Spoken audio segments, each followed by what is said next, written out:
Hello everyone, welcome back. I got a chance to try out an Arken EP-8, okay? So this is a 1:8 by 24 first focal plane scope, and it has a very unique reticle, okay?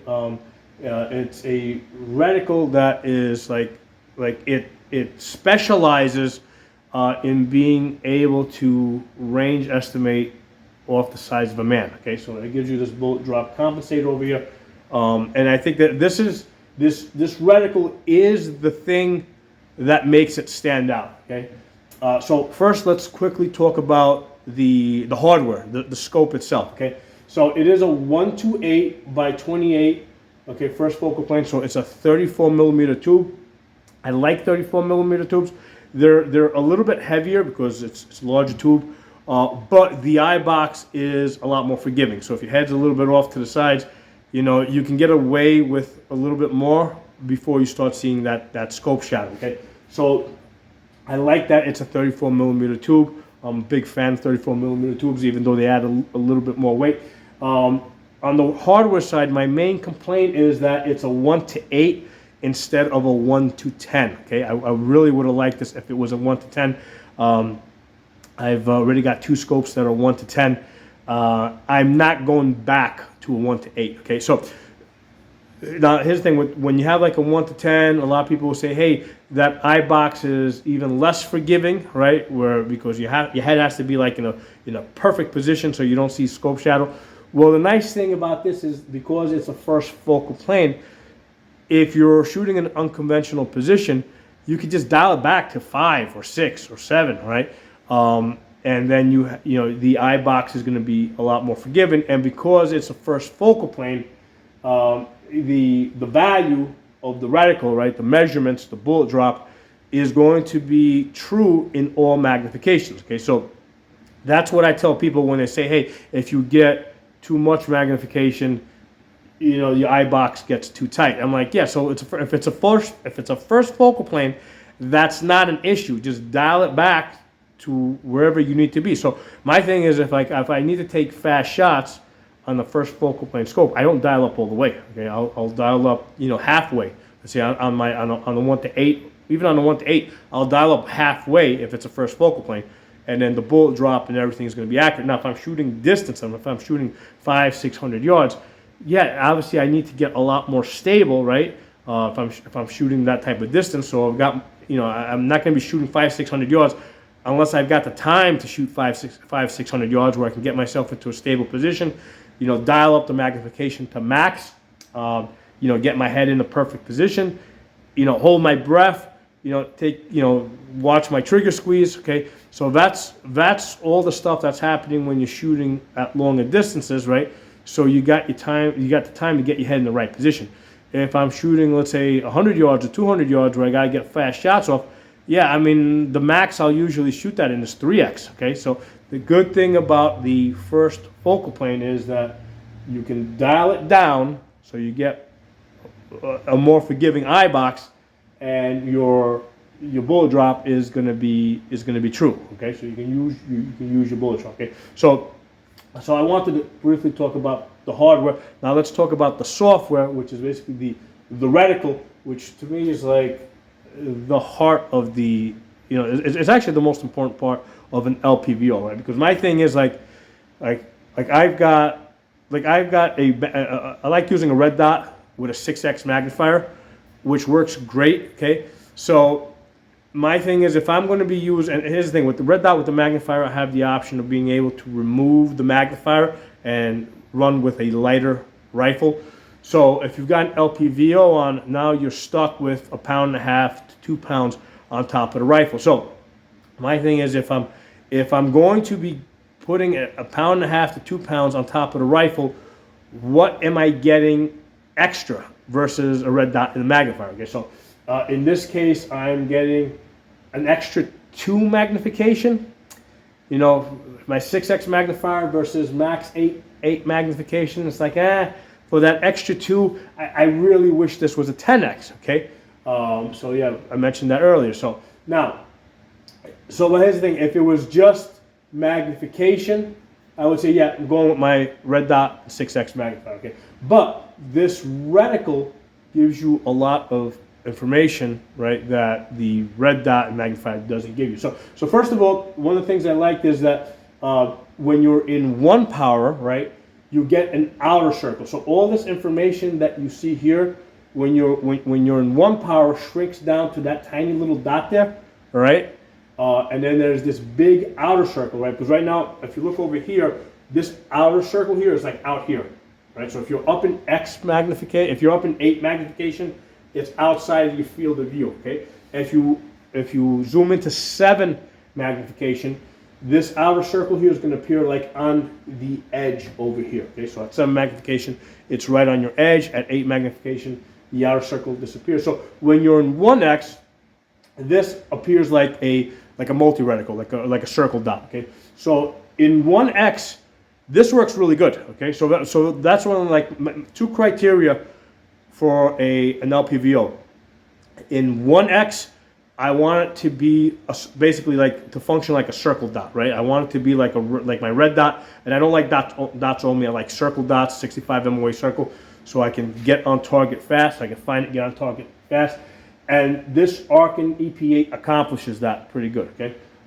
Again, I only worked with it like very briefly, so in 1x it worked pretty good as a circle dot, and then when you zoom in, right, you zoom in on that dot in the center there, you start seeing the details of this reticle, right? So you've got this over here, okay, which is basically a bullet drop and range estimator built into one. Let me actually get you guys a little bit closer here.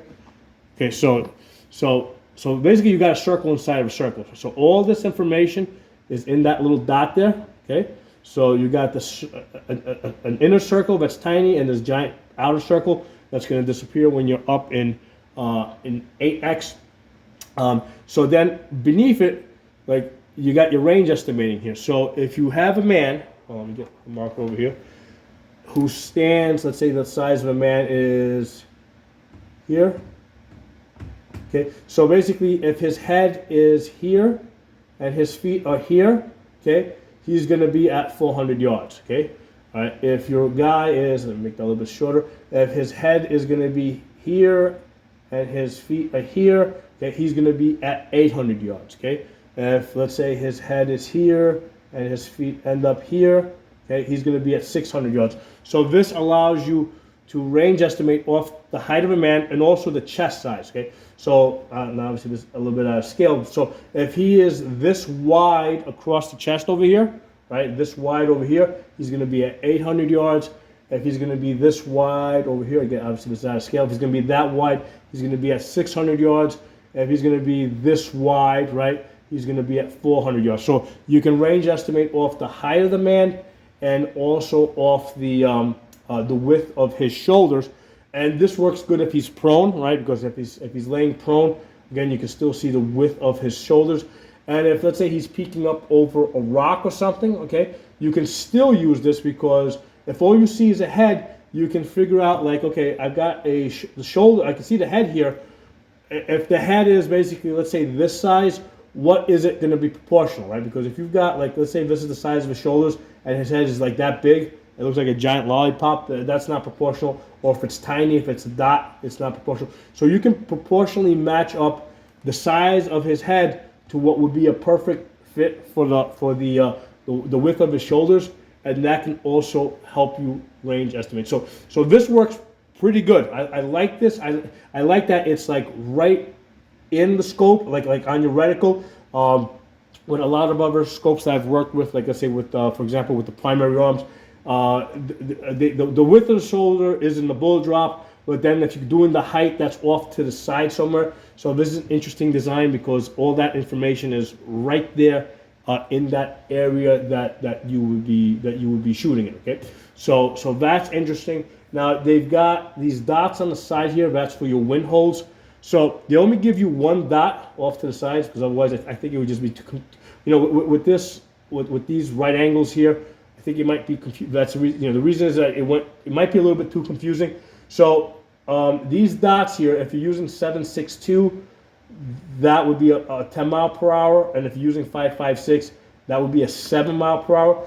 Let's just go with the 5.56 because I think if you're using 7.62, you're probably shooting up further distances. You probably want something a little bit more complex. Complex here meaning giving you even more information because you might be shooting, let's say, at further distances. Okay, so if we're using 5.56, all right. So this dot here, okay, that's your 7 mile per hour wind hold. So if you've got, let's say, a wind that's like 3, well, you would just cut that in half. Okay, so they give you the 7 mile per hour winds, right? And if your wind is half of that, you would just go someplace in the middle. Okay, so that is kind of usable. Now, from my practical experience when dealing with wind, okay, the wind, like a lot, like it's hard to tell what the wind is doing because if you're using wind ribbons or if you're using a wind indicator, the wind a lot of times is doing one thing at your position and another thing further downrange. The best way to if you're shooting in wind, the best thing to do is to self spot your impacts and self correct.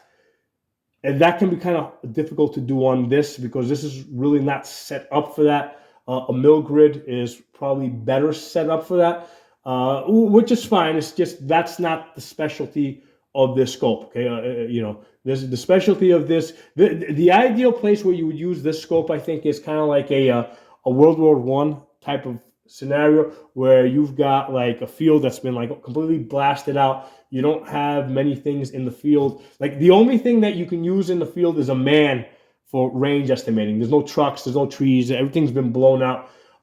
So that's where the strength of the scope is. You're using a man for range estimating, but that's the only thing that you're using, a man, right? There's nothing, you don't have any mill lines or anything else here where you could possibly use anything else, okay? So this really specializes on that one thing, range estimating off the size of a man, okay?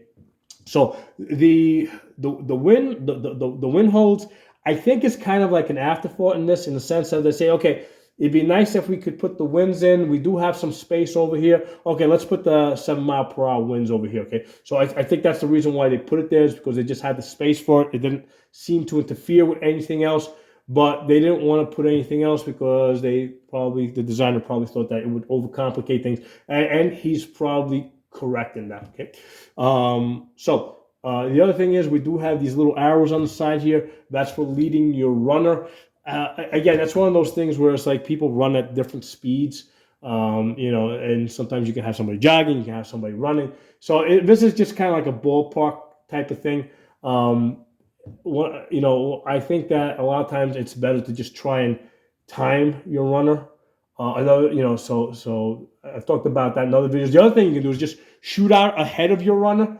And, if you shoot out far enough and they see the impacts in front of them, they're probably going to stop running forward if they see impacts in front of them. And when they stop running, that's when you shoot them. Okay, so that's another. So this is just kind of like, again, I think this is kind of like an afterthought in the sense that they said, hey, it'd be nice if we had runner leads. We've got the space here. It's not going to interfere with anything, so let's put it there. And I think that's a fine idea. I mean, no reason for it not to be there since you've got the space. Okay, so the thing here is with the wind is very unpredictable. Runners are very unpredictable, and it kind of makes sense to not spend too much time and effort trying to deal with unpredictable things. What is predictable is bullet drop, and they put some time here into that's going to be the most accurate. Your bullet drop, because gravity is very consistent, and it makes sense that they would dedicate the larger part of this reticle to dealing with your bullet drop. Okay. So over here, that's your 400, 500, 600, 700, right? These dots here, 800, okay? So you put the dot here, center mass, and you shoot. So now, question becomes, now this is a general question with bullet drops. The bullet drop, there's a lot of things. I mean, no bullet drop is ever going to be 100% accurate. Even within the same caliber, let's say with a 5.56, I mean, there's a quite bit of variance. 5.56 can be anywhere from like 3,000 feet per second to 3,200 feet per second. Okay, so they can be a lot of variance with 5.56, 7.62, even more. Okay, I've shot 308s with velocities as low, like in a 16-inch barrel, with velocities as low as like 2,000 feet per second, and then as high as like 2,800 feet per second. So that's like that's a big difference. That's like a difference of 800 feet per second. Okay? So what you have to do, what I have found is whatever distance you expect to be shooting at, max distance, right? So let's say with 5.56, your max distance is going to probably be 600 yards. Okay. So what I would do is I would get initial zero at 50 yards. Okay. Then get out to a 300-yard range and true it out. So that at 300 yards, I get point of aim, point of impact. And I don't care if it's a little bit off at 50 yards, and I don't care if it's a little bit off at 600 yards.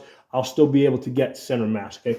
If you expect, let's say if you're shooting, let's say a 308, and you expect to be max distance at 800 yards, okay, then what I would do is, I would get an initial zero at 50 yards, and then I would true it out at 400 yards, okay, which is, I think, that line right there, 400 yards. So here's a complaint.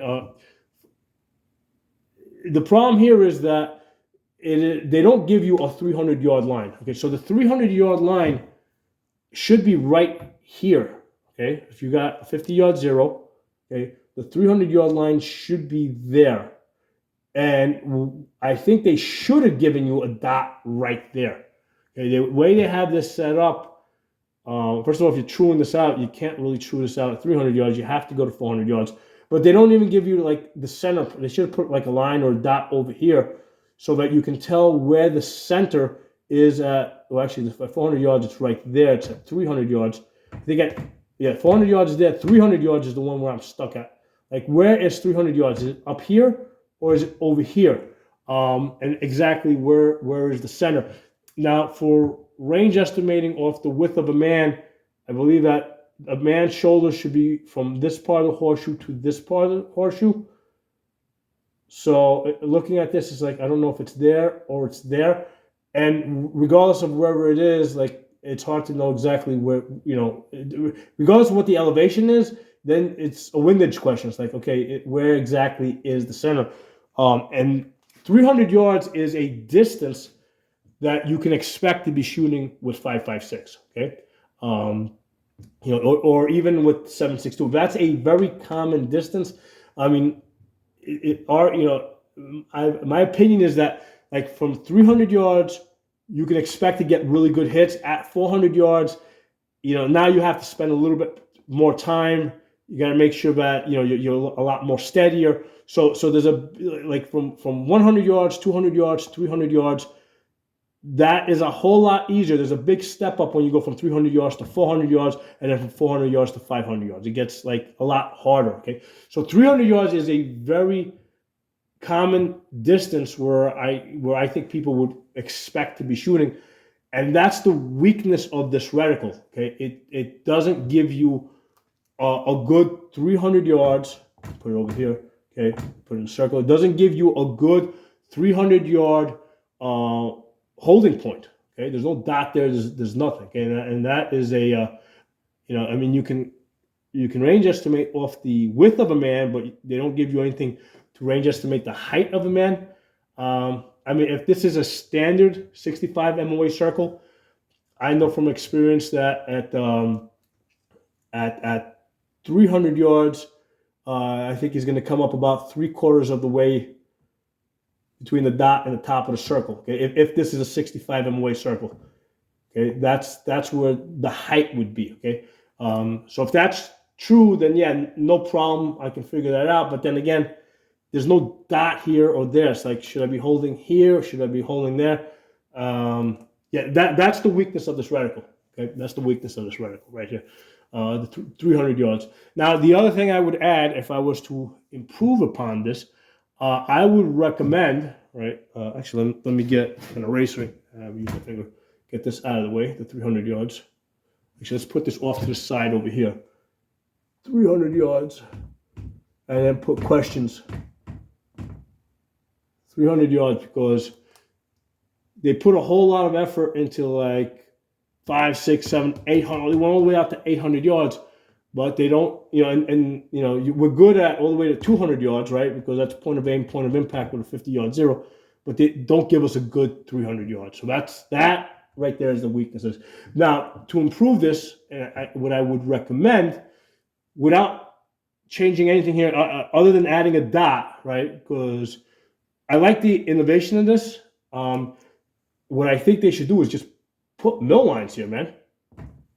Okay, you can have mill lines going that way and mill lines going that way. So here, the way it would look is you would have mill lines here and mill lines up here. You're not going to have any mill lines over here because it would interfere with this over here. But there's no reason not to have mill lines going out in, let's say, increments of 5, right? So you could have like your 10. These would be your 10s, and then you would have your 5s like that. Okay, so they could do that, right? So you got 10s, 10s, 10s, then put your 5s in between. Okay, so when you have a scope like this, or rather a horseshoe reticle like this, what you end up like when you've got mill lines that come through this, right? Okay, you end up with this dead zone over here in the middle of the horseshoe, where it's like, okay, there's no mill lines over here. So the way that works, the way I've seen this work, let's say with primary arms, is like, for example, there's like a barbell over here, okay? Let's say over here. Obviously, this is not the scale. So this is your 50, okay? So on the primary arm scope, if you start the 50, right, and you're like 50, like you kind of get, like you kind of lose the 10, 20, 30, okay? Because it goes out 100 that way and 100 this way. But if you know that this is 50, then you know that it's 50 from here, 50 here. So you know that it's 100 from here to 100 here. So even though I can't see 70, what I can do is I can say, okay, that's 100 going across. And if I range estimate something like a truck or something, and I start at the 50 here, and I see it comes up all the way over here, I say, oh, okay, I know that it's 70 because I can subtract, because I got 50 here and I got 50 here. So that's how I use this, using this dead zone over here. I'm not going to get, I don't want to get too deep into. If you're not familiar with the primary arms scopes and how to use it, and there's only a few of them that have this, right, where they have 200 mils on the horizontal stadia and 200 mils on the vertical. There's only a few of them, so this is like a really fine point here. But yeah, I mean, they got the space for it. They should put mill lines over here, and I'm sure the designer will understand what I'm talking about over here, right? With putting a barbell here, so that you know that that's the 50 or if there's not enough space, you can make this a 20 and you can make that a 20, whatever, But the designer will understand. If you have any experience, like with the primary arms M8 Raptor, you'll also understand what I'm talking about. And this is something that, like if you're just learning, if you're just starting using this for the first time, you're probably not going to follow what I'm saying with the mill lines here. You're going to understand the value of this over here. But let me say this. If they add the mill lines over here, what this reticle would allow you to do is start off with something very simple where you can just match it up to the size of a man. But down the road, you can grow. Because if you got mill lines built into this, down the road you'll learn how to range estimate off of other things like trucks and cars and tree lines, other things that are not standard. So there's no reason for the mill lines not to be here, because they're not going to interfere with the reticle, okay? So that would be my suggestion. So 2 suggestions to improve this, okay? Put the dot here and put mill lines. Actually, 3 suggestions. Dot here, right, at the 300. We need a 300. 300. Okay, give us a 300 dot, okay? Give us mill lines, okay? That's probably an easier fix, right? That's an easier fix. Just updating the edge reticle, give us a 300 and mill lines, and then long term, make this a 1 to 10 instead of just a 1 to 8. You know, on this 30, and stay with the 34 millimeter tube. Don't go down to 30. Stay with the 34. Okay, so again, my initial impressions. Let me back you guys up a little bit. So these are my initial impressions, having used this scope only one time for a short period of time, but having lots of experience with other scopes and other complex reticles. You know, I'm able to like quickly pick this up. I know what I can do with other scopes, right? And I can be like, okay, yeah, I'm able to do this. I'm able to do that. I'm not able to do this. I'm not able to do that. You know, it took me like just a few seconds, like less than a minute, to figure out all the things that I can do with this and all the things that I can't do with this. Okay, so that's my initial impression. I think it's somewhere between $400 and $500. Like me, I'm not in any rush to go buy this. In order for me to buy this, because remember, I don't get free stuff, right? I pay for everything. In order for me to buy this at $400 or $500, they would have to make the improvements that I said. Give us the 300 mark, give us mill lines, make this a 10x, okay, a 1 to 10. Or, all right, the other thing that they could do is bring this down to about $200, okay, because $200, $250, based on all the other options that I have available to me and all the things that I do with scopes, okay, that's where I personally value this, right, at about $200, $250. Because, you know, more than that, it's like, and again, I'm not saying that this is not worth $400 or $500, but at $400 or $500, my mind is that, hey, I can't do this, I can't do that, can't do the other thing. I'm going to go buy some other scope, okay? So, but $200, I'd be like, yeah, you know what? It's cheap enough, I'll buy it. So that's where my mind is with this. Okay, so drop some comments below. Let me know what you guys think. I'll talk to y'all soon.